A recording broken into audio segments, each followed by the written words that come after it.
অধ্যাপক এ.কে.এম. শফিকুল ইসলাম, আজকের অনুষ্ঠানের প্রধান অতিথি, বিএনপি স্থায়ী কমিটির অন্যতম সদস্য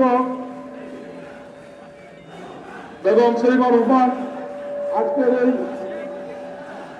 আজকের এই সমাবেশে উপস্থিত বাংলাদেশ জাতীয়তাবাদী দল কেন্দ্রীয় নির্বাহী কমিটির যুগ্ম মহাসচিব, বিএনপি ময়মনসিংহের গর্ব জনতা সৈয়দ ইমরান সালেহ প্রিন্স, সাংগঠনিক সম্পাদক জনাব ওয়ারেস আলী মামুন এবং আবু আবকন্দ, বিএনপির স্বনির্ভর বিষয়ক সম্পাদক, মহিলাদের সাবেক সাধারণ সম্পাদক, সাবেক ছাত্রনেত্রী শিরিন সুলতানা, ময়মনসিংহ দক্ষিণ জেলা বিএনপির বিপ্লবী সিনিয়র যুগ্ম আহ্বায়ক জাকির হোসেন বাবলু, জাতীয়তাবাদী যুবদল ময়মনসিংহ দক্ষিণ জেলা শাখার বিপ্লবী সাধারণ সম্পাদক অ্যাডভোকেট দিদারুল ইসলাম খান রাজু সহ জাতীয়তাবাদী যুবদল ছাত্রদল আজকে অনুষ্ঠানে উপস্থিত সকলকে জাতীয়তাবাদী যুবদল ময়মনসিংহ দক্ষিণ জেলা শাখার পক্ষ থেকে বিপ্লবী ও রক্তিম শুভেচ্ছা।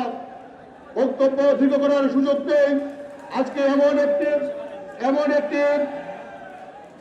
এমন একটি মিটিং আমরা দাঁড়িয়ে আছি, যেই মহিষী নারী 9 বছর সংগ্রাম করে মুক্তিযুদ্ধের সময় প্রথম গ্রেপ্তার হয়ে আজকে যারা আমরা এই মঞ্চে দাঁড়িয়ে রাজনৈতিক পরিচয় দিচ্ছি, যেই মহিষী নারী আমাদেরকে রাজনৈতিক পরিচয় করে দেওয়ার সুযোগ করে দিয়েছে, আজকে এমন একজন মহিষী নারীর আমরা মুক্তির দাবিতে এখানে সমাবেশ করছি।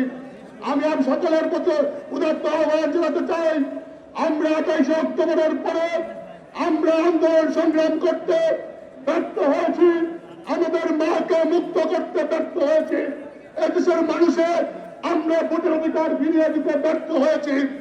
28 অক্টোবরের পরে যেই সব নেতারা কৌশলে মাটি দেখান নাই, বেগম খালেদা জিয়ার মুক্তির আন্দোলনে দেখান নাই, ইনশাল্লাহ আপনারা ভুলে যান, আগামী দিনে আপনাদের শুভবুদ্ধির উদয় হবে। রাজপথে একসঙ্গে থেকে বেগম খালেদা জিয়ার মুক্তি আর গণতন্ত্রের মুক্তির ব্যবস্থা করবে। আমরা যদি ব্যর্থ হই, ব্যর্থ হবে তার সন্তান। আমরা মায়ের মুক্তির জন্য ব্যর্থ হলে তার সন্তানরা ব্যর্থ হবে। এই লড়াইয়ে আমাদের ব্যর্থ হওয়ার কোনো সুযোগ নেই। এই ব্যর্থ লড়াইয়ে জয় আমাদের অবশ্যই পাবে।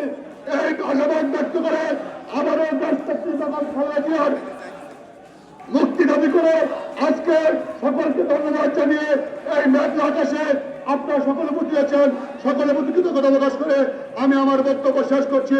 আল্লাহ হাফেজ। বাংলাদেশ জিন্দাবাদ, জাতীয়তাবাদী যুবদল জিন্দাবাদ, দেশনেত্রী বেগম খালেদা জিয়া দীর্ঘজীবী হন, শহীদ জিয়া অমর হোক, আগামীর বাংলাদেশ, আগামীর রাষ্ট্রনায়ক দেশনায়ক তারেক রহমান দীর্ঘজীবী হোক। সকলকে ধন্যবাদ।